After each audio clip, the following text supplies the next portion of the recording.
eu quero fazer um desafio para você. Eu vou dizer uma palavra e eu gostaria que você pensasse em alguma imagem que vem na sua mente nesse momento. E a palavra é coragem. O que será que veio na sua mente? Será que foi um alpinista, um equilibrista desafiando as alturas? Ou talvez um guerreiro medieval com uma espada e um escudo e de forma feroz enfrentando o seu inimigo? Ou talvez algum esportista radical fazendo manobras que põem em risco as suas vértebras? O conceito cristão de coragem é muito diferente dessas imagens televisíacas que amontoam-se na nossa mente. Eu queria conversar com você sobre isso, em especial nesse momento que a coragem é tão necessária. Nesse momento de pandemia que nós nos encontramos em quarentena, presos em nossas casas, sem saber o que virá no futuro. Eu queria dizer para você inicialmente que, etimologicamente, a palavra coragem vem do latim cor, coração, e agere, agir, agir de coração. E pensando biblicamente, eu me recordo do primeiro versículo que eu decorei na escola dominical com a minha velha professora, a tia Ruth. Se você acertasse o versículo, você ganhava lá então um adesivinho dourado para colocar no livro. E nós tivemos então a oportunidade de falar sobre esse.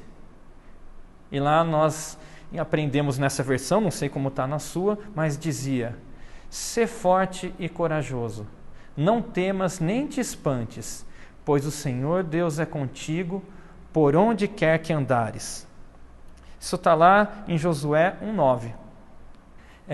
Então nós temos aqui duas palavras antagônicas. Temos coragem e temos não temas, medo. É curioso pensar nisso. Como que essas coisas, então, se relacionam com a nossa fé? A carta de João, de 1 João, é um termômetro para tudo isso. Nós conhecemos o quanto ela fala sobre o amor. Mas lá no meio aparece, então, um versículo emblemático e, ao mesmo tempo, misterioso. Ele vai dizer o seguinte: o verdadeiro amor lança fora todo medo. Ora, o que é que o medo tem a ver com o amor? É natural o que a gente conversava anteriormente, é fácil de perceber quando eu falo de não temas e ao mesmo tempo eu falo de coragem. É importante entender já desde esse momento que essa ordem direta no imperativo não temas é a ordem que mais aparece nos textos bíblicos. Não há nada que apareça mais vezes. Por que então é tão importante para Deus que nós venhamos a obedecer essa ordem? Não temas. Veja, é direto. Não temas, não temas, não temas. E talvez você esteja pensando, mas como eu posso fazer isso? Eu não sou uma pessoa naturalmente corajosa. Eu vejo algumas pessoas que são, mas não é o meu caso. Como que eu posso obedecer? Vai ser fácil para outro, mas e para mim? E aí vem a carta de 1 João e diz: o verdadeiro amor lança fora todo medo. Ou, em outras palavras, ele está dizendo: você quer ser corajoso? Busque o primeiro amor. Busque o verdadeiro amor. Mas que é isso? O que é o verdadeiro amor que se coloca então com relação ao temor, à coragem? Bom, eu queria conversar com vocês, em meio a tudo isso, sobre o que é que a história da humanidade, a história do cristianismo nos revela sobre essa relação e sobre o que nós estamos vivendo hoje. Veja, momentos de epidemia não são coisas novas, não é algo novo que nós estamos vivendo hoje. Não é um desprivilégio, vamos colocar assim. Recentemente, no começo do século passado, 1918, nós tivemos a gripe espanhola, que matou 50 milhões de pessoas. Nós tivemos a peste bubônica lá em torno de 1315. E durou ali só 4 anos, mas em 4 anos matou 30% de toda a população da Europa, que na ocasião correspondia a 25 milhões de pessoas. Agora eu gostaria de falar de 2 epidemias que ocorreram no início da igreja cristã, durante o período do Império Romano, porque elas têm algo importante para nos ensinar aqui. Em 165 depois de Cristo, uma epidemia varreu o Império Romano, matando 30% da população. Os historiadores, pelos relatos, entendem que foi a primeira manifestação da varíola, que inclusive veio a matar o próprio imperador Marcos Aurélio. Passados alguns anos, em 251 depois de Cristo, foi a vez do sarampo, que mais uma vez dizimou o Império Romano. Ambas as doenças hoje são fáceis de serem prevenidas. Hoje nós temos vacina para ambas, mas na época era um grande mistério. E foi uma pandemia que assolou todos e que assustou a todos, semelhantemente ao que acontece hoje em dia. Ora, em meio ao pico da epidemia, há um registro histórico trazido por Dionísio que eu gostaria muito que a gente atentasse para o que ele está mostrando aqui e o que ele está falando sobre a Igreja de Cristo naquela ocasião. Eu vou ler para vocês. A maior parte de nossos irmãos cristãos mostraram um amor de união, jamais se separando e tendo em mente um ao outro. Independente do perigo, eles assumiram o cuidado dos doentes, auxiliando em todas as suas necessidades e ministrando a eles em Cristo, e, com eles, perderam suas vidas serenamente felizes, pois foram infectados pela doença, levando a si mesmos a doença de seus próximos e alegremente aceitando seus sofrimentos. Muitos, no cuidado e na cura de outros, transferiram suas mortes a eles mesmos e morreram em seus lugares. Sabe qual foi o impacto disso? Que o mundo romano, a percepção de mundo romano, foi transformada em razão daquilo que eles viram aqueles cristãos fazendo. Veja, os romanos na ocasião tinham uma percepção muito diferente da relação deles com os outros, em especial com as divindades. Como já dizia Aristóteles, eles não criam na possibilidade de alguém poder trazer algum sentimento de amor de Deus por meio de qualquer sacrifício. Ou seja, não era possível se agradar a Deus a ponto de Deus nos amar por qualquer coisa que possamos fazer. Mais estranho ainda era a imagem de um Deus que exige de nós o amor pelo próximo, mais do que isso, que diz que o amor a Ele verdadeiro é o amor que nós demonstramos para com os próximos. Ao contrário dos cristãos, os relatos históricos dizem que eles fugiram da epidemia, abandonavam seus parentes, seus queridos, a fim de eles mesmos não se contaminarem. E ao contrário disso, os cristãos se deram na cura um do outro, deram suas próprias vidas. Aquilo impactou de tal modo que eles começaram a olhar para esses cristãos e falar: tem algo completamente diferente na vida deles. Tem algo que eu não conheço. Tem algo que eu quero ter. Eu quero estar cercado de pessoas assim, e eu quero fazer parte de uma comunidade assim, porque isso é especial. Depois disso, o cristianismo cresceu de uma forma também avassaladora, tal qual foi a epidemia. E a pergunta que eu faço nesse momento para vocês é: como nós, igreja do século XXI, vamos reagir no nosso momento histórico, da história da Igreja de Cristo, em frente a essa epidemia? A epidemia que veio para nós. Nós estamos vivendo o nosso momento. Qual será a nossa resposta? Sabe, em momentos de epidemia e calamidade, a nudez do homem se revela. O homem percebe quem ele é. O homem sabe que é mortal, mas ele vive como se não fosse. Nós vivemos numa sociedade onde a tecnologia mente para nós sobre a nossa própria condição. Nós vivemos o conforto da cidade, nós vivemos o conforto e a segurança da medicina, nós vivemos numa era em que medicamentos aliviam nossas dores, nós nos sentimos eternos. Epidemias como essa vêm a impactar de tal modo que toda a nossa fragilidade, fugacidade e insignificância são postos à luz. E são nesses momentos em que o Cristo ressurreto se manifesta, porque só nesses momentos é que o homem pode perceber que ele precisa de um Salvador. E o Cristo ressurreto, ele se manifesta não só através da pregação de seus filhos, daqueles que contam aquilo que têm experimentado com ele, mas em especial por suas obras, por seu testemunho vivo, a forma como eles reagem, a forma como eles tratam uns aos outros, a forma como eles se dão à sociedade. É a nossa vez agora. Como é que nós vamos reagir? Voltando para 1 João e lembrando o desafio que eu lancei no início, o que tem a ver o versículo que diz que o verdadeiro amor lança fora todo medo?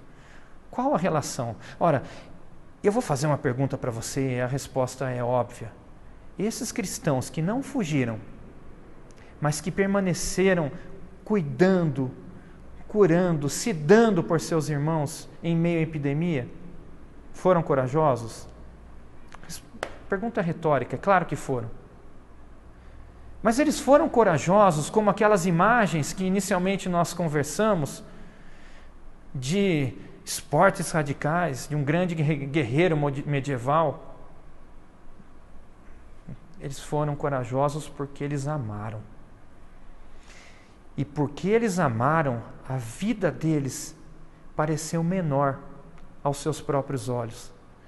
Jesus já tinha nos ensinado: se você quer ganhar a sua vida, perdê-la-á.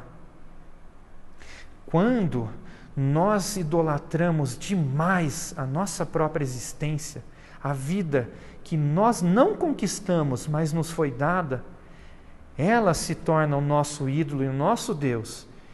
E isso nos faz incapazes de olhar para o próximo, de amar, de nos dar, e em especial, de verdadeiramente amar a Deus. É impossível cumprir o segundo maior mandamento, de amar o próximo como a si mesmo, se nós não amamos a Deus sobre todas as coisas. Mas também é impossível amar a Deus sobre todas as coisas, que é o primeiro mandamento, se nós não amamos o nosso próximo. Na verdade, tudo isso é um mandamento só. E aí, eu quero trazer a reflexão, o que é que a carta de 1 João fala para a gente em momentos assim.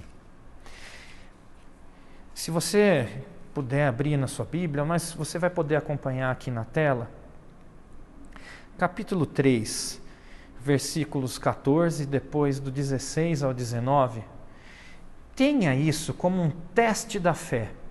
É um autoteste, é para você fazer consigo mesmo. Você quer saber se a sua fé é verdadeira? Coloque a sua vida sob esse ângulo. O que o texto vai dizer para a gente? Nós sabemos que passamos da morte para a vida, porque amamos os irmãos. Quem não ama o seu irmão permanece na morte. Veja, nós estamos falando do medo da morte que assola o nosso mundo nos dias de hoje. Mas ele está dizendo que nós já estávamos mortos. E como é que nós passamos para a vida? E como que nós podemos saber que nós passamos para a vida? Ele vai dizer: nós sabemos que passamos da morte para a vida porque amamos os irmãos. E aí ele vai continuar no versículo 16. Conhecemos o amor nisto, que Ele deu a sua vida por nós, e nós devemos dar a vida pelos irmãos. Quem, pois, tiver bens do mundo e vendo seu irmão necessitado, lhe cerrar as suas entranhas, como estará nele o amor de Deus? Em algumas versões, essa palavra entranhas é coração. Lembra que a gente começou falando sobre coragem? Agir do coração. Tenha isso em mente, eu vou ler o versículo de novo. Quem, pois, tiver bens do mundo e vendo seu irmão necessitado lhe cerrar as suas entranhas, ou seu coração, como estará nele o amor de Deus? Meus filhinhos, não amemos de palavras nem de línguas, mas por obras e em verdade. E nisto conhecemos que somos da verdade, e diante dele asseguramos nossos corações. Coragem, agir de coração. Pergunta que deve ressoar nesses dias para a gente é: como temos amado nossos irmãos? Como é o nosso amor? É só de palavras? Nesses momentos, o nosso amor está sendo testado, a nossa fé está sendo testada.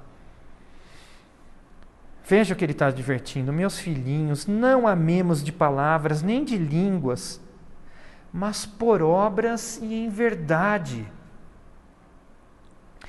Que obras você fará aos seus irmãos nesses dias? Vamos ser práticos, vamos pensar em algumas coisas. E você me ajude também. A gente conversa. Põe a sua imaginação para funcionar. Eu também quero ouvir. É uma pena que nós não possamos estar juntos para abrir para perguntas e as pessoas poderem manifestar ideias. Como nós podemos amar os nossos irmãos hoje? Veja, ele dá um exemplo muito claro aqui. Ele está dizendo: se você está vendo o seu irmão passar necessidade e você tem recursos, como você pode dizer que você ama o seu irmão? Muita gente nesse período vivia de trabalhos autônomos e essas pessoas não poderão trabalhar e elas não terão renda.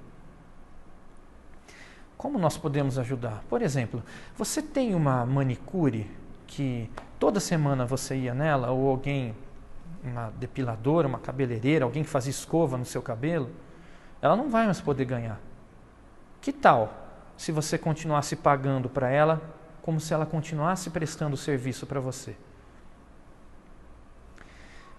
E aquelas famílias simples que não têm o que comer, ou que o filho depende da merenda da escola? Ou a sua faxineira. Talvez você tenha dito para ela: olha, não venha mais, ou agora nós não podemos mais ter contato. É o que o Ministério da Saúde está nos instruindo e nós, como cristãos, devemos seguir esses protocolos. Continue pagando. Vamos continuar pagando. Ela não está prestando serviço, mas ela precisava disso. E se algum dos seus irmãos vierem agora a se infectar e estiver doente, talvez alguém que mora sozinho e que vai estar de cama, você pode fazer comida para ele, ligar e falar: olha, estou deixando na porta da sua casa. Seja prudente. Você toca a campainha, deixa a comida lá. No dia seguinte você vem buscar a vasilha, passa o seu alquinho, faz como deve ser feito, leva outra. O que nós podemos pensar nesses dias que nós podemos trazer como atitudes práticas de amor, de doação, de serviço, de amor em obras? Meus irmãos, a pergunta que fica: qual vai ser a carta que vai ser escrita sobre nós? Quando diz lá o anjo à igreja do século 21, o que ele vai dizer? Eu gostaria de ouvir dele alguma coisa semelhante ao que foi dito para a igreja de Tiatira. E lá ele vai dizer o seguinte: ao anjo da igreja em Tiatira escreve: estas coisas diz o Filho de Deus, que tem os olhos como chama de fogo e os pés semelhantes ao bronze polido.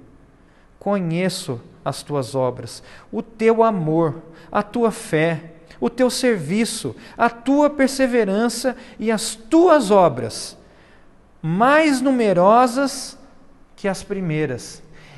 Eu quero ouvir isso.